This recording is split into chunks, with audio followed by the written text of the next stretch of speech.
In World Rugby, it doesn't get bigger, does it, than the Springboks against the All Blacks. There's just something special about those two teams locking horns. The last time they did it was in a Rugby World Cup final in October. I was there in Paris on that night. And the next time they do it, I will be there as well in Ellis Park, in Johannesburg, and in Cape Town the following week. They play in the Rugby Championship, which could be, you'd expect will be, the decisive games in this year's Rugby Championship. Argentina might have something to say about that, but it's the two big guns going head to head, and we can get a little bit more excited about it now that Rassie Erasmus has named the squad that are going to prepare over the next couple of weeks to face the All Blacks. There are some big players back.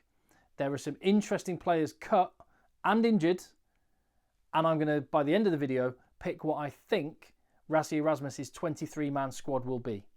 Your thoughts, as ever, in the comments. Get stuck in down below. Give the video a thumbs up. And if you appreciate the content on the channel and you want to make sure you don't miss anything when I go to South Africa again next week, then hit subscribe. Firstly, the squad. Here's just a snapshot overview. Thank you to Jared Wright for actually putting it in a form which you can put easily on one page. Good man, appreciate that. But I'll go through, in any case, every single position and the big stories, some of which are the players who are back. 5 World Cup winners return. 3 of them from injury. The Spicy Plum, Stephen Kitsoff being one of them, Jaden Hendrickse and Kanan Moody. And 2 players coming back from suspension, Jasper Wiese and Andre Esterhuizen. A lot of experience, a lot of caps returning to the box squad there. There is one player who I've just realised I've made him look quite small in that picture. He's a big old unit, is Nicholas Jancy van Rensburg. Lock, he's had 1 cap before. Plays in Montpellier, he's 30 years of age. You think he's basically there for cover in the second row, and I'll come to the second row as one of the positions more affected by injury than most. And 2 players have been cut from the squad. It's brutal at the top, isn't it? Morne van den Berg and Johan Grobelaar. Neither of them had a particularly good game in Australia.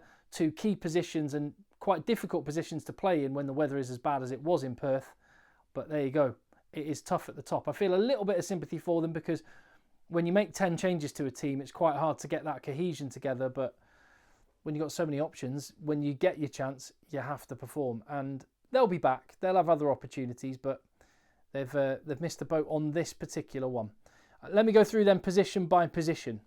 And I'll touch upon the injuries, the players returning as we go through. Loosehead prop, the highest profile and the biggest boost to the box squad is seeing Stephen Kitsoff available again. He hasn't played in a while, and will he be fit and available to start? Maybe not the first test, maybe the second test, or will he go straight back in? Quite possibly. The battle between him and Oxenchae for that starting jersey, given what Ox has managed to do while Stephen Kitsoff hasn't been there, is going to be a fascinating one to watch, with Gerhard Steenekamp there to back them both up. Jan-Hendrik Wessel's also there to back them up, and he was actually listed as a prop when the squad was announced. But I'll come to the hooker, and as you'll see, I've listed Jan-Hendrik Wessels there. Tight head prop, and there's a bit of a theme that goes right through this South Africa squad. There's the guys that were there at the Rugby World Cup, there's the experienced guys that have been there and done it, and there's one of the newer faces that could maybe take the position on to the next World Cup in 2027. And that's how it looks when you look at tight head prop with Vincent Koch and Frans Malherbe, the 2 guys that are there. Obviously no more Trevor Nyakane, and you've got Thomas du Toit instead, who's 27 years of age, thought he did well against Australia. And Thomas the Tank is he's a beast of a player. He was the best prop in the English Premiership last year. Take my word for that. I watched it all. Hooker, and you've got Bongi and Malcolm Marks and I've put Jan-Hendrik Wessels here because he is the 3rd hooker in the squad. I suppose you could argue Marco van Staden is also a hooker option, but I think Jan-Hendrik Wessels, he's there as that sort of swing option between loosehead prop and hooker. Second row, this is where there is the most flux in the box squad because there is no Jean Klein still. There is no Franco Mostert, and there's still no Lou de Jager, which means there's a big hole been blown open in the lock stocks for the box. Poet, and I didn't even know it. RG Snyman is fit and available. He was injured for the Australia tests. They'll really want to make sure he's fit for New Zealand. I'll come to my team that I think will be picked at the end, with Salman Murat, Ruan Norkia, who I thought did really well against Australia, and looks like, just for cover, Nicholas Jancy van Rensburg. His name is spelt with 2 A's at the end of Nicholas. Do you pronounce the second A, by the way? Nicolas Jansi van Rensburg. Back row. And yeah, you've got two obvious open side flankers from the Rugby World Cup, Marco van Staden and Sia Khaleesi. You've got two obvious blindside flankers, Peter Steph du Toit and his clone, Ben Jason Dixon. Two obvious number 8s, although Elric Lowe can play elsewhere in the back row. Elric Lowe and Jasper Wiese. And then you've got just Quagga Smith doing Quagga Smith things that only Quagga Smith can. And there's a pretty tidy bunch of back rowers there. There's your loose forwards. As for scrum half, the halfbacks, I think, are the most interesting area in terms of selection and the hardest actually to pick. No Faf de Klerk, injured and out for the rest of the year. Who is going to take their opportunity? Morné van den Berg had an opportunity. He's now been dropped. Jaden Hendrickse is back. I think it would be unlikely that he's involved. So for me, it comes down to who starts between Cobus Reinach and Grant Williams. Grant Williams has only ever started one match in the number 9 jersey for the Boks, and he got concussed within 2 minutes of that. So he's only ever played for 2 minutes for South Africa with a number 9 on his back. Will he get the opportunity against New Zealand? I'll come to what I think my team will be at the end. Tough one, isn't it? As is fly half. 3 amazing options. Stacked. The stocks are stacked. Do you, though, go for the clutch king, the guy that was there at the World Cup final, Andre Pollard, or do you go for the future of the Bok 10 jersey, Sasha Feinberg Ngomazulu? I will tell you what I think Rassie is going to do in a bit, and I'll also offer an opinion on what I would do for what it's worth. Centre. Now, this is one of the few positions. Scrum half and centre are the only two positions where there isn't someone new or some sort of fresh blood from the Rugby World Cup. These 4 centres are just class. And whichever combination play, yeah, it's world class. I would put a little caveat next to Andre Esterhuizen has not delivered fully in a Bok jersey what you feel like he's capable of. And again, that card against Portugal didn't help him when he did have an opportunity. So you'd think it would be Dialende and Creel. But anyway, I'll come to my team in a moment. The outside backs. You have got, in Kanan Moody can play centre, of course, but he's listed as an outside back.